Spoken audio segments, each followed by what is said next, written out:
अंबेडकर नगर से इस वक्त की बड़ी खबर। अंबेडकर नगर में भी ब्राह्मण समाज ने जताई नाराजगी। कल की सेना की ओर से जिलाधिकारी को सौंपा गया ज्ञापन में आईपीएस जुगल किशोर तिवारी के बहाली को लेकर राष्ट्रपति से की मांग। आईपीएस जुगल किशोर तिवारी के निलंबन को लेकर यूपी के ब्राह्मणों की भाजपा से बढ़ रही दूरियां। तो बड़ी खबर आपको अंबेडकर नगर से बता रहे हैं, जहां पर अंबेडकर नगर में भी ब्राह्मण समाज ने नाराजगी जताई है। कल की सेना ने जिलाधिकारी को ज्ञापन सौंपा है। आपको बता दें कि आईपीएस जुगल किशोर तिवारी के बहाली को लेकर के राष्ट्रपति से मांग की गई है और कल भी यूपी के तमाम जिलों पर, ललितपुर, लखनऊ इत्यादि तमाम जिलों पर ज्ञापन सौंपा गया था, जहां पर लगातार आईपीएस जुगल किशोर तिवारी के बहाली को लेकर के मांग की जा रही है। बड़ी खबर आपको इस वक्त की जो अभी खबर आ रही है अंबेडकर नगर से है, जहां पर ब्राह्मण समाज ने नाराजगी जताई है। कल की सेना इस पर मुहिम छेड़े हुए है और पूरे यूपी के तमाम जनपदों में लगातार ज्ञापन सौंपे जा रहे हैं और यह मुद्दा गर्माता हुआ नजर आ रहा है। और हमारे साथ लखनऊ से कल की सेना के chief big commander are Pushkal Dwivedi ji online पर जुड़ गए हैं। सर, बहुत बहुत स्वागत है हिंदुस्तान एक्सप्रेस में आपका। धन्यवाद आपका। सर, आज ज्ञापन सौंपा गया है अंबेडकर नगर में, क्या मांग की गई है ज्ञापन के द्वारा? देखिए, इस ज्ञापन के द्वारा हम उत्तर प्रदेश के सभी जिलों में जी ये डिस्ट्रिक्ट एडमिनिस्ट्रेशन को एक ज्ञापन दे रहे हैं। ये ज्ञापन महामहिम भारत की राष्ट्रपति जी के लिए है जी और राज्यपाल से मिलकर जल्द ही मैं स्वयं राज्यपाल जी को भी महामहिम राष्ट्रपति जी के लिए जी ये ज्ञापन दूंगा। इस ज्ञापन में मूल रूप से दो बातें हैं। जी पहली बात तो ये है कि जो DIG fire services Shri Jugal Kishore Tiwari IPS, इनका जी जो निलंबन हुआ है बहुत ही फिल्म सी, बहुत ही छोटे से ग्राउंड में, जी और उस निलंबन के पीछे की जो कहानी नजर में आ रही है वो ये है कि इन्होंने हाथरस में जी मृतक जो एक ब्राह्मण थे उपाध्याय जी, उनके घर में तिरही में शिरकत की थी, गए थे तिरही में।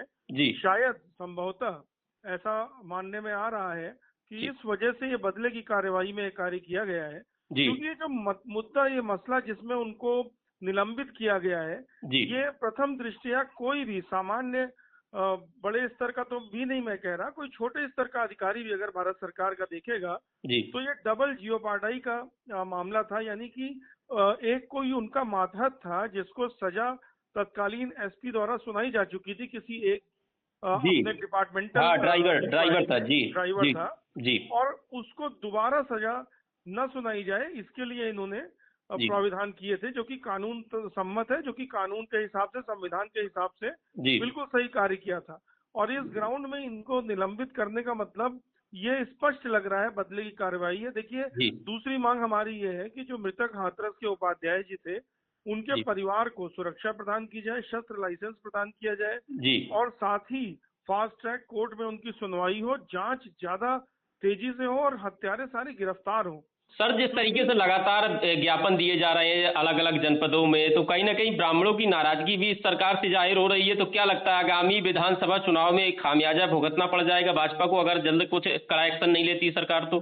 जी जी बिल्कुल। देखिए, कल की सेना एक गैर राजनीतिक संगठन है जी और हम एक राष्ट्रवादी संगठन है। हम सरकार, पुलिस, प्रशासन, सेना, उसका सहयोग देने के लिए बने। पूरे भारत में हमारे हजारों वॉलेंटियर जो ट्रेंड कॉम्पिटेंट है, वो जी शासन सत्ता का सहयोग देती है। तो जी शासन सत्ता के हित में ये है, जो मैं देख रहा हूँ कि उत्तर प्रदेश के अंदर ब्राह्मणों में बहुत ज्यादा रोष उत्पन्न हो रहा है। जी तो जो वर्तमान सत्ता है, वर्तमान सत्ता को पलटने के पूरे पूरे प्रयास जी ये ब्राह्मणों द्वारा किए जा सकते हैं 2027 में। जी और व्यक्तिगत रूप से मैं और न ही मेरा संगठन कल की सेना ये चाहता है, क्योंकि हमने देखा है कि लॉ एंड ऑर्डर जिस तरह से बेहतरीन करवाया है मुख्यमंत्री माननीय योगी आदित्यनाथ जी ने, जी तो हम ये चाहते हैं कि माननीय योगी आदित्यनाथ जी का शासन बना रहे और जी मजबूती से। इसीलिए उनके हित में ये है कि वो ब्राह्मणों की आवाज सुने। आज जो मुझे समाज में देखने में आया, क्योंकि देखिए हमारा पेनिट्रेशन तो समाज में बहुत नीचे तक है और जी सभी वर्गों में, न सिर्फ ब्राह्मण वर्ग में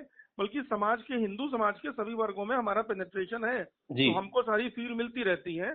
जी इस समय ब्राह्मण समाज बहुत आक्रोशित है, अपने आप को धोखे में महसूस कर रहा है, छला हुआ महसूस कर रहा है, और इसके परिणाम, सर, दुष्परिणाम मान झेलने पड़ लीजिए सकते जैसे हैं कोई कड़ा 2027 एक्शन नहीं लिया गया तो क्या कुछ बड़े प्रदर्शन किए जाएंगे, कुछ इस तरीके की कुछ चेतावनी सरकार के लिए आपके द्वारा? देखिए, जहां तक अन्य संगठनों का सवाल है, अन्य संगठन मुझे पता है घेराव प्रदर्शन इसका प्लानिंग कर रहे हैं। जी कल की सेना घेराव और धरना प्रदर्शन पे यकीन नहीं रखता है। जी हमारी तरफ से रणनीति ये रहेगी, अगर डीआईजी साहब की बहाली नहीं होती और उपाध्याय जी के को जी वो चीजें नहीं मिलती उन मृतक उपाध्याय जी के जी परिवार को, जी तो हम इस मुद्दे को मुख्यमंत्री से जाकर के चर्चित करेंगे और प्रधानमंत्री तक जी हमें जहां पे जाना पड़ेगा हम वहां जाकर के चर्चा से इसका समाधान निकालेंगे। चूंकि हम शासन प्रशासन सत्ता के सहयोग करने के लिए बने हैं, हमारे हजारों वॉलंटियर पुलिस प्रशासन शासन सत्ता का सहयोग करते हैं, जी इसलिए हमें पूरी उम्मीद है कि जब हम मिल करके बात करेंगे माननीय मुख्यमंत्री जी से, जी राज्यपाल जी से और जरूरत पड़ी तो गृह मंत्री और प्रधानमंत्री से भी, बिल्कुल तो जी अवश्य इसका हल निकलेगा। जी। बहुत बहुत धन्यवाद सर हमारे साथ जुड़ने के लिए। तो आप सुन रहे थे अभी लखनऊ से कल की सेना के chief brigade commander Pushkar Dwivedi ji को, जिन्होंने साफ तौर से कहा है कि अभी राज्यपाल से मुलाकात की जाएगी और जरूरत पड़ने पर गृह मंत्री और प्रधानमंत्री से भी मुलाकात कर आईपीएस जुगल किशोर तिवारी जी की बहाली को लेकर